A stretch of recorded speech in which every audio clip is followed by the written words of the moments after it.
This video goes over the syllabus for the fall 2015 semester. You need to read through this very carefully through the syllabus. I'm going to hit the high points in the video, but it is important that you download and print off a copy as a reference for the class. My email address, you can use the Blackboard class email, is probably the best way to get a hold of me. I usually check it at least once a day. DBU has a policy that we respond back within 48 hours. Usually I'm a little bit quicker than that. Typically it's every day, but if it's something urgent, go ahead and write urgent in the subject line. The other option you have is you can use my cell phone if it's an emergency, you need to get a hold of me right then. You can call or text. If you text me, just make sure you tell me your name and what class it is so I know what we're talking about. Please use the cell phone for emergencies, and I'm not going to answer my phone or return calls or really even check my email after about 10 p.m. at night or on Sundays. Sunday is family day, it's the day to have off, so I don't work on the class on Sunday. You can also contact the College of Natural Sciences and Mathematics at their phone number if it's something that's kind of a general question about signing up for the course, dropping the course, that sort of thing. This course is an introduction to a lot of different topics. It's a very interesting course. We touch on a lot of different subjects. You should find at least a few chapters that you enjoy. Some students love everything. Typically you feel rather strongly about the different subjects, but we'll talk about things like viruses, bacteria, we'll discuss genetics a little bit, we'll get into photosynthesis and plant structure, so we're really going to touch on a lot of different subjects. There are some learner-centered outcomes and objectives that we will go over through the course, and you'll have quizzes, the lab quizzes typically, go over these different LCOs. Overall, my mission for this class is to help you understand the evidence for a creator, kind of what he's given us in creation that is evidence for him, the complex world that he's created, and then our responsibility to him to be good stewards of what he's given us and what he's made. You do need to have, I've highlighted this because it's very important, you do need to have both the textbook and the lab manual to succeed in this course, and you need them both at the very beginning of class. So you've got assignments the first week that involve textbook chapters and labs that you need to get through, and you're going to get behind really quickly if you don't have the appropriate supplies. You also need to have reliable internet access. That seems kind of obvious because this is an online class, but I have had some students that have run into issues because either their computer broke down or they didn't have good internet access because they were traveling overseas. So just realize you do need to be able to get online consistently and reliably to make it through this course. If for some reason you cannot afford the materials right away, or you've ordered them late and you don't have them at the first week of class, please contact me and we'll see what your options are. The textbook is Biology, Science for Life. It's the 5th edition, which is a new edition for this fall semester, so make sure you get the newest edition. The copyright's actually 2016 for this edition, even though it's a 2015 book. And I've got the ISBNs written in the syllabus. To get to the textbook, if you're going to the DBU bookstore online, the website, you enter the following search terms. You do main campus, and then fall 2015. Biology is the department, and then the course is 1401, and then my section is N2. And what's a little bit weird is you have to enter a different search to get to the lab manual. So the lab manual is something that DBU has published. You can only get it through the bookstore, so you do need to plan ahead and order that and get that in so that you have it to start the class. But when you're searching for the lab manual, the search terms would be main campus, fall 2015 biology, but then the course is 14L1 instead of 1401, and then the section is N2. And so that's how you get to that lab manual, doing a search online at the DBU bookstore. You may also be required to read some scientific articles. If that's the case, I will provide those. So the main things that you need are the lab manual and the textbook. Now in the lab manual there is an access code that gets you access where you can register at a separate website online where you'll be doing your labs. So the way the labs work in an online course is you log into this other website. It's a hosting website that creates these labs. There are videos, PowerPoints, some kind of interactive things that you'll be doing online to work through the labs. So to do that successfully, you need the lab manual from DBU. You need to be able to access and log into this outside website, and then you'll have a lab report that you actually fill out and turn in. That lab report will be found in the Blackboard course website on our actual course. You can download it as a Word document and fill it in, and then submit it back through Blackboard to get graded. I will have a separate video that kind of runs through that process. Alright, so this is how your grade's going to be determined for the course. Class participation and the weekly discussions will be 20% of your final grade. The lab assignments, those reports that you'll be turning in, those are 20% of your final grade. The quizzes will also be 20%. You'll have 4 section exams that cover the textbook material. That's 30% of your final grade. And then a comprehensive final exam that will be 10% of the final grade. Now, something you need to know, and I've got it highlighted because once again it's pretty important, is that if you fail the lab portion of the course, so that means if you have less than a 60% average on the lab quizzes and the lab assignments, you will automatically fail the course overall, regardless of how you do in the lecture portion of the course. So this is just the standard for any science class that has a lab at DBU. This is not me. This is just the standard for DBU. So please realize that. I'm going to have in your grades, and I'll show you this in a separate video that kind of goes through navigation in the Blackboard course website, but I'll have your grade, your average for the lab, as a running total listed for you under your grades, so you can kind of keep up with that. So you should be able to tell if you're getting borderline on passing or failing the lab portion. So even though it counts as 40% of your overall grade for the course, if you fail it, if you fail those assignments and those quizzes, you fail the course. So that's really important. Make sure you're getting those labs turned in, getting the quizzes taken so that you're passing that part of the course. Typically for the lab reports, you submit them through Blackboard and then a student grader grades them. You can also email me or the student grader your report. That's another option. Just make sure you save everything. And so if you'll have your grades entered where you can view them. If you end up seeing a 0 for something that you turned in, you need to contact me right away so we can figure out what happened. So sometimes emails don't go through, sometimes things don't get submitted correctly, and there can be a mistake. So we want to make sure you get credit for everything that you have done and have gotten turned in on time. So keep track of that under your grades. Now, as far as your grades and your assignments, this is kind of different. This may be different from your other online classes, but the way this class works is the week runs Sunday through Saturday.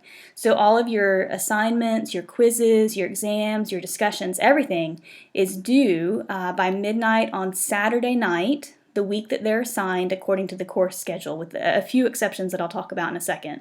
And we'll get to that course schedule in a minute as well. So midnight Saturday night, not Sunday. And the reason I do this is because I'm not going to be working on Sunday on the course because I feel like that's a day of rest. We're instructed in the Bible to keep Sunday separate and holy. So I'm not going to be working on Sunday.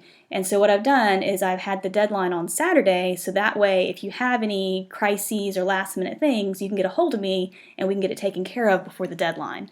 Now, you still have the ability to work on Sunday if you need to. If you need to work the weekends because you're working all during the week, you can do that because you'll have access to the material. Pretty much everything you'll have access to about 2 weeks before it's actually due. So if you need to work on Sundays and that's what you have to do, then that's fine. Just realize that I will not be working on Sundays and your deadlines are going to be on Saturdays. Now, the discussion board topics, because that's meant to be a class discussion, it's kind of hard to have a discussion if everybody's posting the last minute on Saturday. So you really need to get your first initial comment up on the discussion board by midnight on Thursday to give everybody a chance to kind of have a discussion that week. So there will be a separate video that goes over the discussion board rubric, but based on that grading rubric, if you do not get your first post up by midnight on Thursday, you lose some credit for that. So our goal is to have everybody posting by Thursday so that Friday and Saturday we can kind of chat and discuss whatever the topic is for that week. I just mentioned this a second ago, but you will have access to pretty much all of your assignments for 2 weeks before their actual deadline. So you should have plenty of time to complete them. Once again, if you need to work on Sundays, you can get that done. Just realize the deadline is going to be on Saturday, so you need to work on it kind of at the beginning of the week on that Sunday to have it ready by the end of the week on that Saturday when the deadline is due. The only exception to this are the exams, which I usually have available for a very specific time period only, kind of a few days, usually Wednesday through Saturday, for you to access those. So if you know that you're going to be out of town or you're going to be busy during a particular week, then you can work ahead almost for every situation, maybe except for the exams. You really can work ahead. If for some reason you need to be traveling for business or you know you're going to be out of town and it's going to be an exam week, just email me and we will figure out how to get you up to date and get everything taken in time so that you don't lose credit for that. So I know that a lot of y'all are working, that's why you're taking an online class, and work schedules can be tough. So once again, just please stay in contact with me and we will get it figured out. Now this is a biggie, I do not accept late work. So after the add drop date, which is the second week of class, no late work will be accepted on anything. Now the only thing that I allow makeups on is if you miss an exam because you have like a crisis or a life-altering event, like something major, like a severe illness, hospitalization, something like that, you need to contact me and we'll get you a chance to take that exam. But as far as the discussions, the assignments, and the quizzes, once that deadline passes, you don't get credit for it if you turn it in. So it needs to be on time. I do, however, drop the lowest discussion board grade, the lowest assignment lab quiz of the semester. So if you miss a week, something happens, life happens, you do get one automatically dropped. So don't freak out too much, but you don't want to miss a lot of them, obviously, because those zeros can really add up. As far as the course communication, we've already discussed this a little bit, but I usually check my email daily other than Sundays, so I'll get back to you very quickly if you have any questions. You can also text or call if it's an emergency. And then as far as the attendance policy, attendance in an online class has to do with participating. So if you email me, if you post to a discussion board, if you turn in an assignment, all of that counts as being in attendance that week. If you don't do anything for the week, so like you don't post, you don't email me, you don't turn in any lab reports, you do nothing in the course for a week, then that counts as an absence. And the DBU policy on absences is if you exceed 25% of the total class time in absences, then you can fail the class automatically because of that. So in an online class, that would mean that for 4 weeks out of the total 16 weeks, you would have to do absolutely nothing. And if you do that, then you may fail the course. Now, keeping in mind, you're having a lot of assignments in this class, so if you had 4 weeks where you had a bunch of zeros because you weren't doing anything, you're probably going to fail anyway. So even though it's the attendance policy, it's also just realistic. If you have that many zeros, you're not going to do well in the course. As we said before, the LCOs will be assessed using quizzes.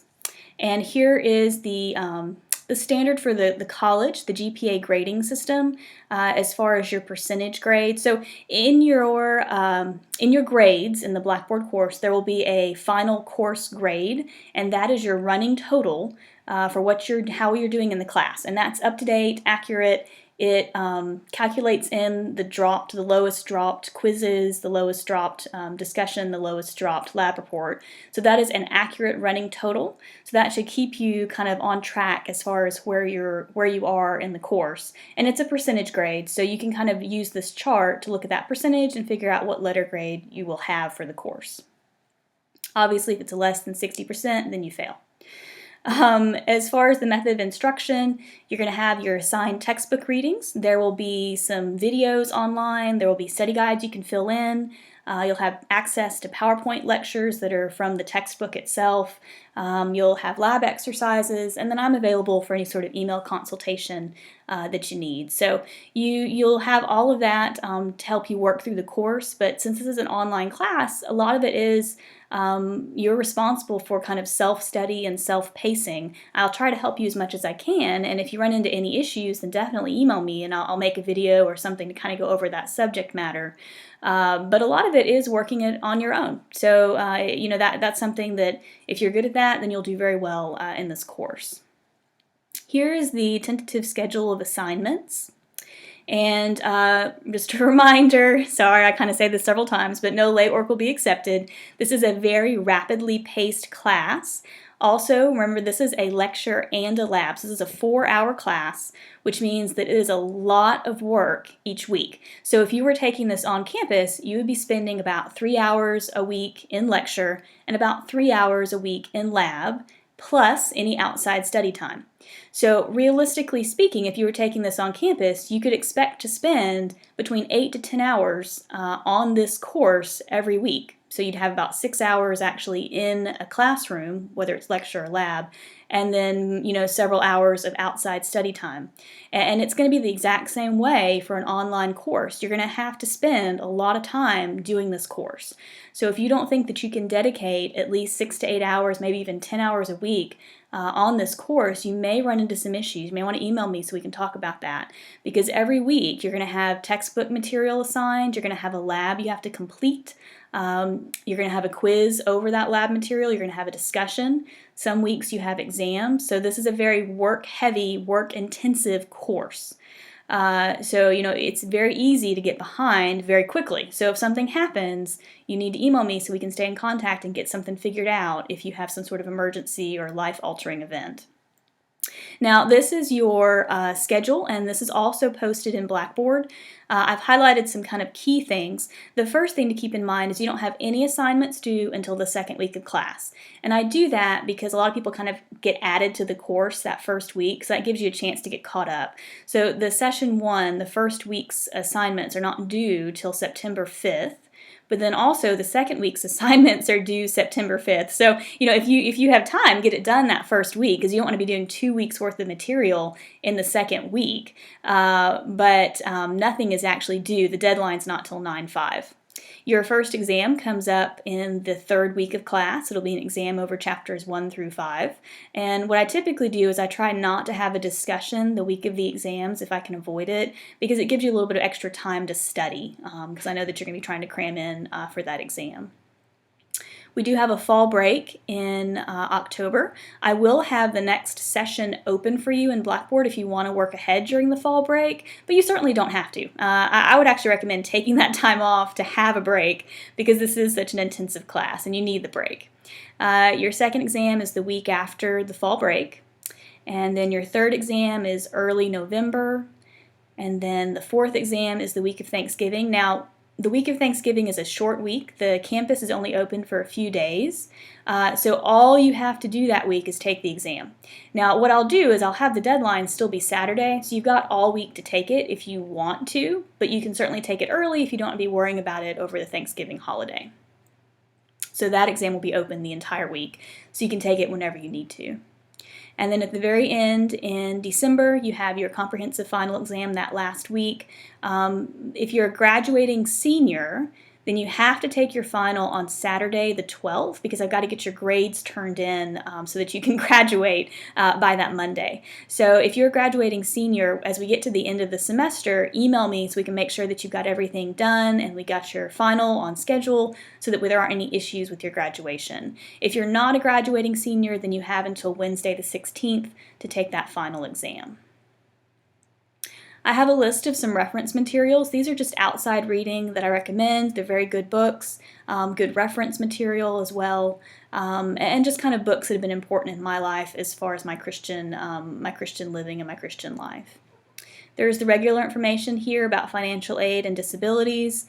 As far as the honor code, the way this is applied to an online class means that you are agreeing that you are not going to be using any sort of outside assistance to complete the assignments, the quizzes, and the exams unless I've told you that it's okay to do that. So outside assistance includes, but is not limited to, other students, family, friends, textbooks, online resources, reference books, notes, quizzes, exams from students who have previously taken the class. Any of those things are considered outside assistance, so you cannot use those for quizzes and exams. Now, the lab assignments, it's certainly fine to use reference materials to help you complete that, but you should not be just copying it from someone else. And that seems obvious. You should probably be aware of that just because of classes in general. So this is just like any other class. You need to be doing your assignments yourself. If you're not sure whether something qualifies as outside assistance, then assume that it does or ask me for clarification. Final course grades, I've mentioned this before, but the final course grade that you see in Blackboard is your grade. There's not usually a curve or any other changes to this grade, so what you see is what you get. The lab average is for your information only. The way this works as far as reporting to DBU is you get credit or no credit for the lab part, and then you get a letter grade for the course overall. Graduating students, I've mentioned this before, but you've got to get your final exam done on Saturday, December 12th, because I've got to get your grades in by noon on the 14th. And then it is very important to me that you do well in this class. This is a very intensive class. It has a lot of work. But if you work hard, you can do it. You can make it through it, and you'll be very proud of yourself at the end because this is such a hard class. So I want you to succeed. I want to do everything I can to help you succeed. So if you run into problems, contact me right away. It's much easier to correct a small problem at the beginning of the semester or as soon as it pops up rather than waiting until it becomes a big problem near the end of the semester. And then the final note, if there are any changes to the course schedule, then I will post those as an announcement on Blackboard to keep you updated.